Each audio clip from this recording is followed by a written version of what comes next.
순서대로 이렇게 돼 있었네요. 네. 아마 저하고 우리 성도님들도 같이 하면 제가 맨 앞에서 있을 것 같은데. 네. 네, 살아계신 하나님 말씀 오늘 한번 보시겠습니다. 5장 1절 오늘 성례식이 있어서 성례식이 있기 때문에 함께 이렇게 지금 같이 하겠습니다. 5장 1절에서 7절 우리 함께 같이 오늘 합독을 하겠습니다. 같이 한번 읽겠습니다. 저희 교회가 가장 큰 특징 중에 하나가 뭐냐면 성경을 읽으면 너무너무 잘 읽으신데요. 강사로 오신 분들이 항상 함께 하는 말씀입니다. 이렇게 또록또록하게 같이 읽은 게 참 다른 교회에서는 볼 수가 없대요. 커피 브레이크를 통해서 훈련받은 결과입니다. 우리 다 같이 한번 5장 1절부터 7절까지 우리 천천히 한번 읽겠습니다. 시작. 내가 봄에 보좌에 앉으신 이의 오른손에 두루마리가 있으니 안팎으로 썼고 7인으로 봉하였더라. 또 봄에 힘있는 천사가 큰 음성으로 외치기를 누가 그 두루마리를 펴며 그 일을 떼기에 합당하냐 하나 하늘 위에나 땅 위에나 땅 아래에 능히 그 두루마리를 펴거나 보거나 할 자가 없더라.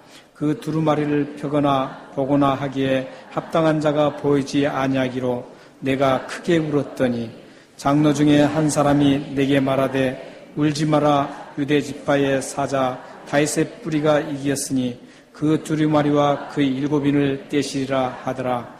또 내가 또 보니 그자와 내 생물 장로들 사이에 한 어린 양이 서 있는데 일찍이 죽임을 당한 것 같더라. 그에게 7뿔과 7눈이 있으니 이 눈들은 온 땅에 보내심을 받은 하나님의 7영이더라. 그 어린 양이 나와서 보혜자에 앉으신 이의 오른손에서 두루마리를 취하시니라. 아멘. 저보다 여러분들이 더 잘 읽으셨습니다. 네. 혹시 여러분들 최근에 눈물을 흘려보신 적이 있으신가요? 최근에 눈물을 흘리신 적이 아마 있으신 분이 있는가 보네요. 아이고, 옆에 보면서 흘렸다고 그렇게 하신 분이 계신 것 같은데. 아마 눈물이라는 것은 꼭 슬플 때만 우는 게 아니잖아요. 기쁠 때도 울고, 또 슬플 때도 울고, 그렇게 되는 겁니다. 그 고난 가운데서도 너무 힘들 때도 울음이 나옵니다. 사람에게는 웃음보와 울음보가 두 가지가 함께 있다 그러죠. 근데 이 웃음보와 울음보가 이게 참 묘합니다. 같이 믹서된다는 거죠. 예. 아주 기쁠 때 웃으면서 울음이 같이 나올 수 있고, 아주 험악하게 참 어이가 없을 때, 그때 눈물을 흘리면서, 슬픔의 눈물을 흘리면서 함께 또 웃을 수도 있다는 거죠. 이렇게 울음보와 그 웃음보, 이 보라는 건 뭐죠? 담는 곳간 비슷한 거죠. 그러니까 웃음을 담아놓은 곳, 또 눈물을 담아놓은 곳, 이런 그런 뜻이죠.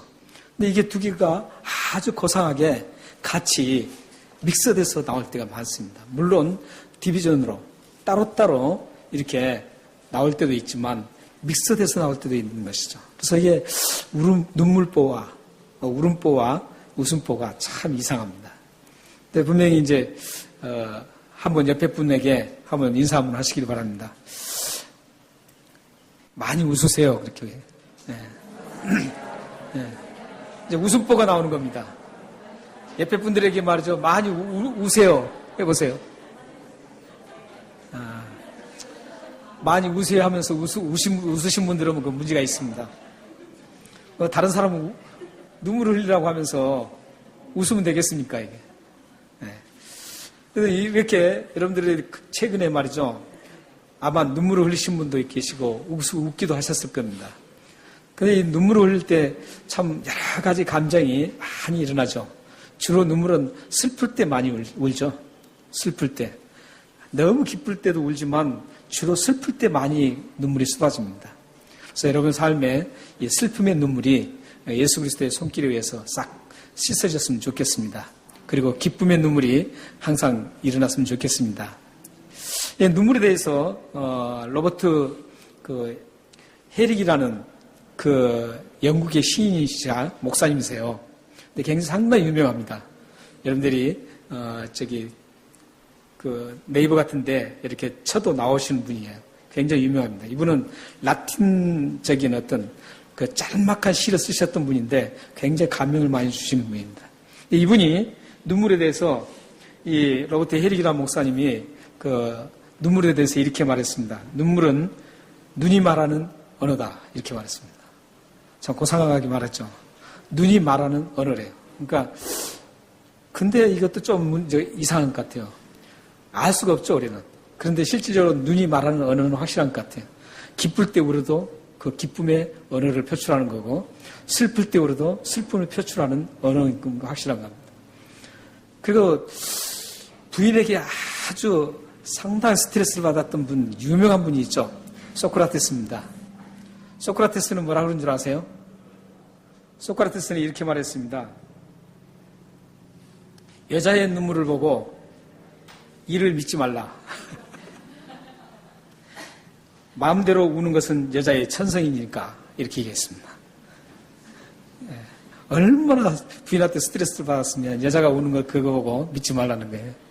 여자가 우는 건 천성이래요. 혹시 이제 남편 되신 분들 이 말을 잘 참고하실 분들이 또 계시면 한번 참고해 보세요. 혹시 또 뭐 우시면은 이제 전혀 참관 않겠다 이렇게 하셔도 되고, 우리 예수를 믿으면 그렇게 해서는 안 되겠죠. 만약에 부인이 울면 소크라테스처럼 그렇게 하지 마시고 가서 왜 우는지 그에게 안아주시고 싸매주시면 좋을 것 같습니다. 현대인으로 갈수록 지금 이 눈물이 굉장히 메말라가고 있죠. 이 감정이 메말라간다는 그런 뜻입니다.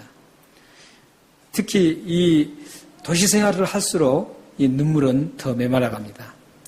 자연을 떠나서 사는 사람일수록 이 눈물은 더 메말라갑니다. 그래서 현대인의 그 경쟁력, 강한 경쟁력 속에서 이 눈물은 점점 메말라갑니다. 눈물은 참 귀한 보화인데 그 눈물이 점점 사라지고 있는 게 안타깝습니다. 오늘 4절 말씀에 보면 사도 요한이 아주 그냥 우는 수준이 아니라 아주 통곡을 하는, 크게 울었다고 하는데 실제로 히브리어 같은 데는 통곡을 했다 이렇게 했습니다. 통곡을 하는 그런 장면이 나옵니다. 왜 사도 요한은 이렇게 통곡을 했을까요? 1절, 3절에서 그 해답이 나옵니다. 1절, 3절 한번 보시면 사도 요한이 통곡한 이유가 있죠. 한번 보세요. 사도 요한이 이제 하나님의 그 보좌에 앉으신 하나님께서 오른손에 책이 한 권을 들려 있었습니다. 그런데 그 책을 봤는데 이 사도 요한은 그 책을 무슨 책인지를 알고 있었습니다. 그런데 그 책을 막상 펼쳐 보이고 인을 뗄 사람이 없는 거예요.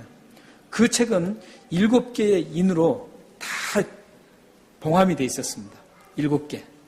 이 7개의 인이 다음에 이제 계시록의 모든 미래 상황을 쫙 펼쳐주는 그런 인입니다.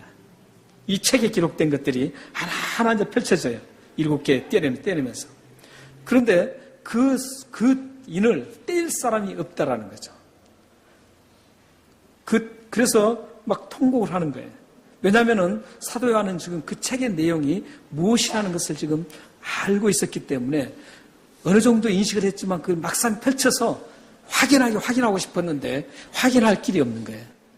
그래서 그 책을 보면서 뗄 사람이 없으니까 저 책에 분명히 이런 내용에 비슷한 게 있을 텐데 그 내용이 있을 텐데도 불구하고 이게 막상 펼쳐서 딱 떼어지지 않으니까 너무 답답해서 울었던 겁니다. 울었는데 그 책을 뗄 수 없는 이들이 어떤 사람들이었냐면 어느 사람들이 못 떼었냐면 하늘 위에 있는 모든 존재들, 땅 위에 있는 모든 존재들, 땅 아래에 있는 모든 존재들이 이 책을 인을 떼서 펼쳐보이는 이가 아무도 없었다는 거죠. 하늘 위에 있는 모든 인은 누굴까요? 천사들. 뿐만 아니라 믿음을 지키고 이미 하늘나라에 갔던 믿음의 사람들, 의의 영들이라고 그래요. 의의 영들. 이 천사들이나 의로운 하늘나라에 간 모든 그 영들도 이 책을 뗄 수 있는 아무 존재가 없었습니다. 땅 위에 있는 것은 누구일까요? 우리 모든 인간들. 땅에 있는 동물은 물론이고 이 사람들. 하나님의 관점은 사람이라 그랬죠. 이 땅에 있는 모든 사람들이 이 인을 떼서 책을 펼쳐줄 사람이 아무도 없었습니다. 뿐만 아니라 죽어서 이제 땅속에 들어간 사람들까지도. 이것은 사실은 땅속은 구원받지 못한 사람을 의미하고 있습니다. 그래서 이 세상의 어떤 존재도, 우주의 모든 어떤 것도 하나님의 오른손에 들려진 그 책을 떼서 펼쳐 보일 사람이 아무도 없었습니다. 펼쳐 보일 존재가 없었어요. 그래서 너무 답답한 거예요. 그래서 막 울었습니다. 통곡을 했습니다. 통곡을 했는데, 그런데 이상합니다. 그렇다면 여기서 우리는 사도 요한이 단순히 그 책을 펼치지 못해서 이렇게 통곡했을까요? 우리는 사도 요한이 통곡했던 그 모습에서 단순히 책을 펼치지 못했다, 그것 때문만 통곡한 건 아니라는 겁니다.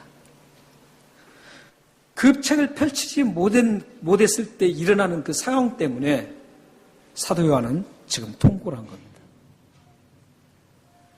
하나님의 오른손에 들렸던 그 책이 펼쳐졌을 때 일어나는 그 상황들을 사도 요한은 알고 있었습니다. 그런데 그 책이 펼쳐지지 않기 때문에 사도 요한은 그 상황이 진전이 안 된다는 걸 알았어요.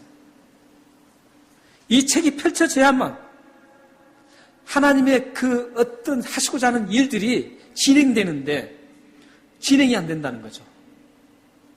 그러기 위해서 우리는 사도 요한이 통곡했던 그 이유를 우리는 알기 위해서는 단순히 못 펼쳐서 울었다 이렇게 끝나면은 우리는 이 성경을 잘 깊이 이해를 못하는 겁니다. 사도 요한이 이 책을 펼치지 못했던 그 깊숙한 내면의 그 무언가가 뭐냐, 이걸 우리는 알기 위해서는 이 사도 요한이 지금 시대에, 사도 요한 시대에 지금 일어나는 그 시대적인 배경을 알아야 합니다.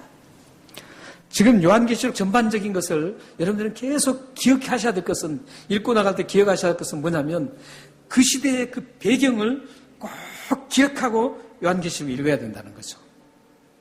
그리고 요한계시록의 그 전체 흐르는 구도를 알고 읽어야 됩니다. 근데 오늘 이 말씀에서도 요한계시록의 그 배경을 이해를 해야만 이 사도 요한이 통곡했던 그 깊은 내용을 우리가 알 수 있습니다. 그때 당시에 사도 요한계시록을 쓰면서 사도 요한의 그때 당시 시대적 배경이 어땠습니까? 제가 몇 번 말씀드렸었죠. 그 시대적 배경은 지금 교회가 하나님의 보좌에서, 지난주에 우리 말씀드렸던 것처럼 하나님의 보좌, 이 온 우주 만물의 모든 통치를 하는 그 하나님의 보좌, 그 본부에서 어디에 가장 초점을 두고 있다 그랬죠? 하나님의 백성 교회에게 초점을 두고 있다는 거죠. 이 세상 만물도 아니에요. 예수 믿는 사람도 아니에요. 예수 믿는 하나님의 교회, 하나님의 사람들, 거기에 모든 초점이 맞춰져 있어요. 하나님의 보좌를 사장에서 우리가 봤잖아요. 하나님의 보좌를. 거기서 경배하는 사람들이 누구였어요? 하나님을 찬양하고 경배하는 사람들이 하나님의 백성들이었어요. 그렇기 때문에 하나님의 최종적인 목적은 뭐냐면 하나님을 영광을 받기 위한 것이에요. 그래서 그 영광을 돌리는 그 대상이 누구냐면 예수를 믿는 하나님의 사람들이에요. 그 사람들에게 모든 게 포커스로 맞춰져 있어요. 그러니까 여러분들이 얼마만큼 존귀한 존재인지 몰라요. 엄청난 분들이에요, 여러분들이. 하나님의 모든 사랑과 하나님의 모든 은혜와 하나님의 모든 것을 다 포커스를 받고 있는 분들이 여러분들이라고요. 이 세상 사람들이 아니에요. 이 세상에 있는 다이아몬드가 아니에요. 이 세상에 있는 모든 재산이나 무슨 물질 이런 것들이 아니에요. 뭐 초목, 동물 이것도 아니에요. 예수 믿지 않는 사람도 아니에요. 오직 예수 믿는 여러분들을 지금 하늘 보좌에서는 여러분들에게 포커스를 맞추고 있어요. 근데 그때 당시에 그렇게 사랑하는 그 하나님의 사람들이 지금 로마에 의해서 처참하게 핍박을 당하고 고난을 당하고 있었어요. 이게 시대적인 배경입니다. 하늘 보좌에서 그걸 다 알고 계세요, 지금. 그 처참한 고난과 죽임을 당해도 그냥 죽임 당했나요? 환영을 시키고 말이죠. 참수, 목을 베고 말이죠.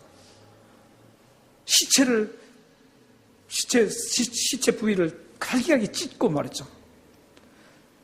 질질 끌어서 말이죠. 죽이고, 사자하고 투정을 해서 사자에 처참하게 찢겨 죽게 만들고, 이런 엄청난 고난을 하늘 보좌에서는 다 보고 있었어요. 그 사랑하는, 하나님의 사랑하는 그 사람들이 당하는 것들을 다 보고 계셨어요, 하나님이. 그러면서 보고만 있는 게 아니라 이 사람들을, 이 하나님의 사람들을 이 철저하게 지키시는 거예요. 근데 지키시는 게 뭐였죠? 그 사람들이 영혼이에요. 육체가 아닙니다. 육체는 우리는 언젠가 다 죽고 말아요. 여러분들 젊을 때는 저도 그랬어요. 나는 끝없이 사크처럼 그렇게 날뛰었죠. 저도 운동도 잘하고 그러니까 대단했습니다, 저도. 그런데 지금 이제 이게 아프고 그러니까, 이제 나도 하나님이 파트 하나씩 이제 망가지는구나. 이 파트도 망가지고 저 파트도 망가지고 자동차가 오래되면 항상 새 것처럼 있나요? 아무리 좋은 자동차라 그래도 오래 타면 파트가 망가집니다. 그거 고쳐요. 고쳐도 그게 영원히 탈 수 있나요? 안 돼요. 언젠가는 폐차시켜야 돼요. 우리도 사람도 마찬가지예요. 아무리 젊어도 여러분들이 시간 지나면 다 파트가 망가집니다. 위장이 망가지고 대장이 망가지고 또 세포도 망가지고 눈도 망가지고 손도 아프기 시작하고 여러 가지 우리의 기관들, 파트들이 하나씩 망가집니다. 그러다 우리는 하늘나라에 가는 겁니다. 사람은 죽지 않을 사람 아무도 없습니다. 파트가 망가지지 않을 사람 아무도 없어요. 모두가 다 망가지게 돼 있어서. 그리고 나서 갑니다. 가는데 그 갈 때 뭐가 중요합니까? 영혼이 중요한 겁니다. 그러니까 지금 하나님의 백성들이 로마의 그 엄청난 핍박 속에서 육체에 죽는 것, 그것은 하나님이 별스럽게 생각하지 않습니다. 그 죽는 당사자들도 그랬습니다. 죽는 당사자들도 환영을 당하면서 말이죠. 저주한 사람이 없었어요. 기쁘게 하나님을 바라보면서 환영을 당하면서 죽었어요. 목을 잘라 죽으면서도 어떻게 죽은 줄 아세요? 찬양했어요. 왜 그랬을까요? 그들은 영혼을 알았기 때문입니다. 영혼. 여러분은 영혼 알았기 때문에 그래요. 그런데 지금 현재 이런 배경을 가지고 여러분들이 오늘 왜 사도 요한이 통곡했을까? 그때 사도 요한은 그런 엄청난 핍박과 죽음을 당하는 그 시대에 그 교회 성도들과 함께 고난을 당하면서 있었습니다. 그 현장에서 함께 있었어요. 그 모습을 다 보았고 자신도 겪었습니다. 그렇기 때문에 이 사도 요한 마음속에는 하루속히 이 사랑하는 하나님의 백성들이 육체적으로도 확실하게 그런 고통 속에서 지내지 않기를 간절히 원했었어요. 그런 간절한 갈망이 있었어요. 소망이 있었어요. 물론 영혼은 그렇게 가지만 이 세상 사는 날 동안 이 사랑하는 하나님의 백성들이 그 처참하게 죽는 모습이 보면서 너무너무 가슴이 아프고 너무 아팠습니다.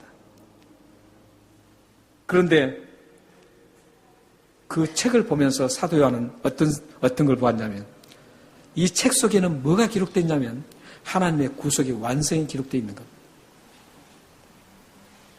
양쪽에 빡빡하게 기록했던 그 책, 7개의 봉인으로 단단하게 누구도 볼 수 없게 만들었던 그 책, 그 안의 내용은 한마디로 말씀드리면 하나님의 구원이 성취되는 그 과정이 기록되어 있었습니다. 완성되는 것. 그래서 이제 5장 이후부터 이 구원의 성취가 이루어지는 거예요, 이제. 최후의 구원의 성취, 완성이 이루어지는 겁니다. 그 장면들이 6장부터 계속 나오는 겁니다. 계속 나오는 거예요. 그래서 오늘 5장이 이 계시록에 아주 중요한 전환점을 가져오는 겁니다. 이후로는 이제 이 7 그 책에 있는 모든 것들이 하나하나 펼쳐지는데 그 펼쳐진 이유가 뭔 줄 아세요? 단 하나예요. 사랑하는 하나님의 백성들이 끝까지 견뎌서 하나님께서 예수 그리스도가 승리하심으로 인해서 그 백성들이 하늘나라로 입성한다. 결국은 승리한다. 이것을 보여주는 것들입니다. 그게 요한계시록이에요. 그래서 이 사도 요한이 지금 그 기대를 가지고 그 구원의 완성이 되는 그것을 보고 싶은 거예요. 그래서 그 핍박받고 정말로 고생하고 죽어가는 그 사랑하는 자신들의 그 성도들이 빨리 거기에서 헤어나서 구원이 완성된 곳으로 갔으면 좋겠는데 그걸 뜯어줄 사람이 없다라는 거예요. 그 인을 뜯어서 그걸 펼쳐서 이렇게 딱 완성을 시켜주는 그 단계로 가야 되는데 그걸 할 사람이 없어서 너무너무 답답해서 통곡을 했던 겁니다. 여러분들도 가장 좋은 울음이 뭔 줄 아세요? 내 자신이 슬퍼서 우는 것보다 우리 주위에 있는 분들이 고통을 당할 때 그걸 보면서 울어줄 수 있는 사람. 만약에 여러분 친구 중에 내가 힘들어서 아파할 때 나를 그 힘든 모습을 보면서 함께 울어줄 수 있는 친구가 있다면 그 친구는 진짜 친구입니다. 여러분 자신들이 그런 친구들이 되어야 합니다. 우리 교회 성도들이 지체들이라고 한 이유가 뭡니까? 우리는 한 지체입니다. 한 지체가 힘들어 아프면 저 사람 고소하다. 옆에 새 친구들처럼 그래 뭔가 저 사람은 잘못해서 그래. 그래서 저렇게 고통을 받아. 이러면 안 됩니다. 이럴 게 아니라 고통을 받고 힘들어하면 왜 저러는지 함께 그 고통에 참으면서 그 사람을 위해서 기도하면서 울어줄 수 있는 그런 우리 공동체가 돼야 됩니다. 우리 공동체가 그런 공동체가 된다면 하나님이 참 기뻐하실 겁니다. 그리고 여러분의 삶에 정말 하나님께서 모든 걸 채워주시고 풍요롭게 해주실 것입니다. 그래서 앞으로 여러분들이 우리 지체들 중에 꼭 찾으세요. 어떤 지체가 힘들어하는가? 어떤 지체가 지금 굉장히 아파하는가? 어떤 지체가 지금 눈물을 흘리고 있는가? 이걸 여러분들이 찾아야 돼요.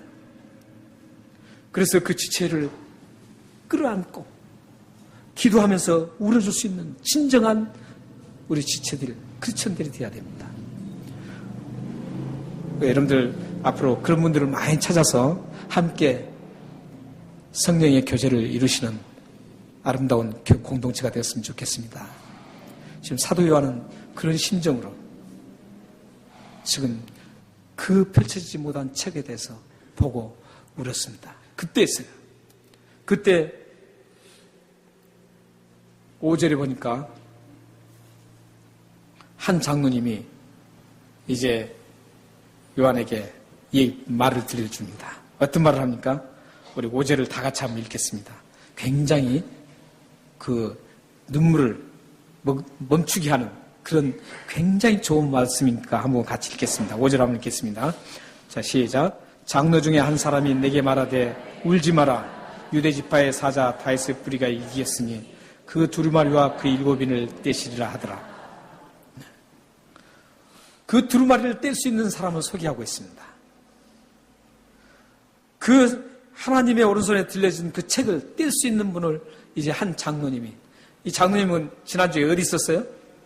하나님의 보좌가 가운데 있었고 그 다음에 그 뒤 둘레로 24장로님들이 거기에서 둘러 있었다 그랬죠. 이것은 전체 교회를 얘기한다 그랬죠. 24장로님들 둘러 있었어요. 근데 그 중에 누군지는 모르겠어요. 그 장로님 중에 한 분이 들려주셨다고 합니다.